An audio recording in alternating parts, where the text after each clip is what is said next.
બોટાદના ગઢડાનો જીવાદોરી સમાન રમાઘાટ ડેમ ઓવરફ્લો થયો। રમાઘાટ ડેમ છલકાતા 15 ગામોમાં ખુશીનો માહોલ છે। ખેડૂતો અને શહેરીજનો માટે આશીર્વાદ રૂપ ડેમ છલકાયો છે।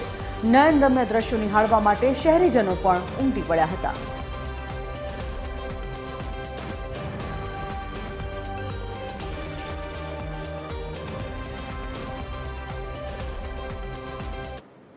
ચોમાસાની સિઝનમાં સૌ પ્રથમવાર ગઢડાનો આ જીવાદોરી સમાન કહી શકાય એવો રમાઘાટ ડેમ ઓવરફ્લો થયો છે।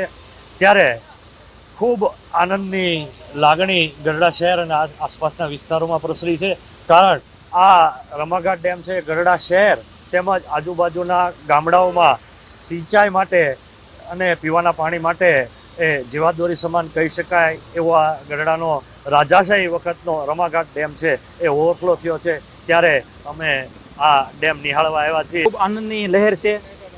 ગઢડાનો જીવાદોરી સમાન ઘેલો નદીનો નવા નીર આવ્યા છે ત્યારે આ પંથક એટલે કે ગઢડા વિસ્તારમાં તાલુકાને તો આનંદ હોય, પણ આની સાથે સ્વામિનારાયણ ભગવાન 29 વર્ષ સુધી જે નદીની અંદર સ્નાન કર્યું એવી આ પવિત્ર ઘેલા નદીની અંદર નવા નીર આવવાથી દરેક હરિભક્તોમાં ગઢડા પ્રદેશમાં ખૂબ આનંદનો લહેર